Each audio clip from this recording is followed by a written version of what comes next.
Lo lihat nggak? Secakep ini flagship bukan sih? Agak tipis nih batasnya. Yuk kita bahas.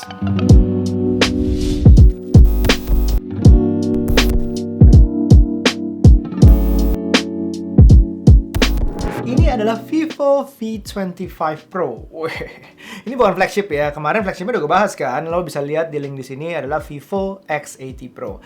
Jadi ya manage dulu lah expectation-nya biar tidak terlalu ya gimana ya kalau expectation-nya tinggi, kecewaan juga tinggi. Karena ini sebenarnya bukan flagship, tapi perlu diketahui bahwa ini kalau mau diklasifikasikan Vivo V25 Pro ini ada di mana sih sebenarnya?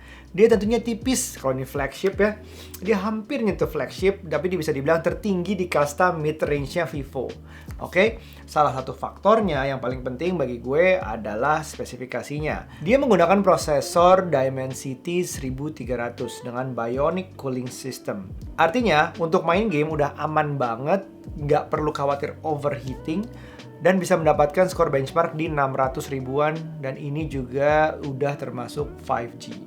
RAM-nya pun udah sampai 12 GB dan ekstra 8 GB extended RAM.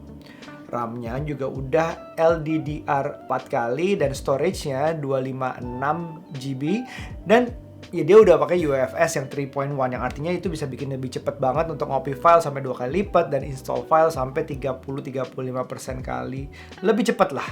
Ini memang bukan prosesor terbaiknya Dimensity, tapi masih bisa ngangkat ke 600 ribu tuh benar sesuatu sih ya. Nah, selain itu, baterainya itu ya pertama besar, 4830 mAh.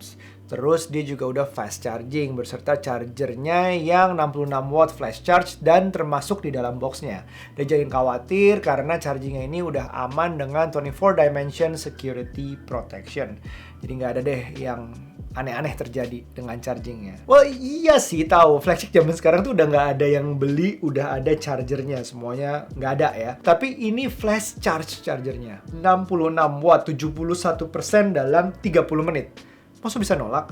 Flagshipnya itu juga ditentukan oleh hal penting lainnya yaitu kamera. Nah kalau kamera nih, secara hardware kamera itu ada 4, 3 di belakang, 1 di depan. 3 belakang adalah 64 megapiksel OIS night camera dengan f1 172GW1, 8 megapiksel super wide angle kamera yang optical field-nya bisa sampai 120 derajat, dan ada 2 megapiksel super macro kamera yang bisa kita pakai sampai jarak 4 cm, tapi ya ini kualitasnya pemanis aja lah istilahnya ya. Nanti kita akan ngobrol fokus di main kamera ultra wide sama kamera depannya aja ya. Nah ini yang kamera depannya itu dia menggunakan 32 megapiksel, ada eye autofocusnya. Nah itu menarik. Yuk kita bahas kameranya. Nah kameranya ini fiturnya banyak banget. Yang baru di V25 Pro ini dari versi sebelumnya ya, V23 adalah OIS dan EIS, Optical dan Electronic Image Stabilizing-nya itu gabung jadi HIS atau Hybrid Image Stabilization. Ini ngebantu banget untuk ngejagain foto kita nggak blur, apalagi kalau keadaan cahaya tuh kurang atau malam lah contohnya. Contoh di fitur Real Time Extreme Night Vision-nya ini, dia tuh bisa ngasih preview saat kita mau ngambil foto dalam keadaan gelap yang ekstrim. Jadi bukan, ya preview ini penting lah ya. Jadi kita bisa ngebayangin hasilnya kayak apa sebelum mencet shutternya tanpa harus ngambil foto. Jadi nggak, oh gelap terus tiba-tiba kita pencet terus baru dia naikin fotonya jadi terang, nggak. Nah videonya tuh bisa 4K 60 frame per second ya untuk kamera belakang kamera utamanya ini, dan 180 60 frame per second untuk kamera depannya. Ini adalah 1080p dengan 60 frame per second. Jadi kalau gue gerakin dikit, ayo Tama. Tuh, ini gerakannya gerakan 60 frame per second. Jadi kalau gerakan tangan gue akan lebih smooth harusnya ya. Oke. Kita bisa lihat hasil videonya. Lumayan kan kalau kita bikin Instagram atau yang selfie-selfie gitu udah 60 frame per second. Yang menarik juga di kamera depannya selain 60 frame per second tadi adalah bisa steady face, tracking muka kita. Tapi ada juga tambahan yang lucu lagi adalah teleprompternya. Buat yang sering bikin video mungkin paham ya betapa ngebantunya ini buat ngomong. Jadi kita inget terus apa yang mau diomongin. Nah itu letaknya udah bener banget. Dia tuh letak teleprompternya bisa ngatur, pertama bisa ngatur speed dan ukuran, dan letaknya di kiri. Jadi kalau kita ngelihat begini, biasanya kan mata kita harus ngeliat muka kita. Nah itu bikin dia tuh nggak ngelihat, seolah-olah kita nggak ngomong ke klien kita, penonton kita lah. Nah, kalau teleprompter ada di kiri, dekat lensa depan ini, dia akan mancing mata kita ke lensa depan, sehingga seolah-olah kita ngobrol langsung ke penonton.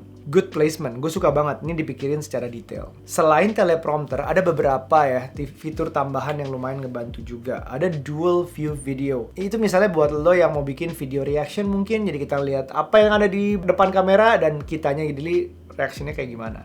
Atau buat lo vlogger, ada vlog movie. Dan fitur timelapse juga. Slow-mo juga hadir sebagai salah satu fitur yang berguna loh. Itu buat vlog semuanya, kombinasi 3 itu oke banget sih. Nah, persoalan foto nih sekarang. Fitur yang banyak dipakai orang juga nih. Tadi kan nginget kan, gue udah bilangin ada OIS, EIS, dan akhirnya bergabung jadi his, bukan her. Alah. Nih, hasil fotonya terbilang tajam, bahkan di malam hari. Warnanya pun dibantu RAW HDR 3.0 di mode Pro-nya. Antara warm and cold-nya itu kerasa banget bedanya. Nah, selain ketajaman, warna yang udah memang cukup bagus, kita bisa lihat bokehnya yang khas Vivo banget. Kalau kemarin di flagship-nya kerjasama dengan Zeiss, nah ini nih, di V25 Pro ini bokehnya pun macem-macem. Ada hearts, stars, butterfly, flowers, atau cherry blossoms lah ya. Lihat deh hasilnya ada bedanya. Playful sih sebenarnya, ini efek-efek lucu-lucu juga sih. Cukup playful banget nih Vivo ini nih. Selain itu juga banyak fitur lain seperti time-lapse, long exposure, documents, sampai yang baru ya double exposure. Well, kalau itu sih mungkin niatnya kalau mau bikin foto-foto artsy gitu ya. Gue gak gitu paham banget artsy-artsinya, tapi here we go. Semua ini dibungkus dengan casing yang menurut gue cukup premium. Tadi yang gue bilang, ini yang gue pikir tadinya, oh ini flagship ya. Ini 3D curve design yang feel-nya kayak flagship-nya Vivo sendiri. Ini ada glittery dan ada feel chromatic-nya, kelihatan kan berubah warnanya. Ya mungkin yang terakhir ini yang bikin bingung, ini flagship apa bukan tadi. Karena juga selain itu harganya itu 8,999 juta. Rasanya ini flagship tapi kok harganya masih di bawah 9 juta. Dengan spek dan contoh-contoh hasil foto video yang udah gue tunjukin tadi, gimana menurut kalian? Silahkan komentar di bawah. Flagship bukan? Flagship mid-range atas flagship, atau flagship paling bawah, atau whatever you wanna call it. Okay? It's a good product. Sampai ketemu di video berikutnya. Bye now. Be nice.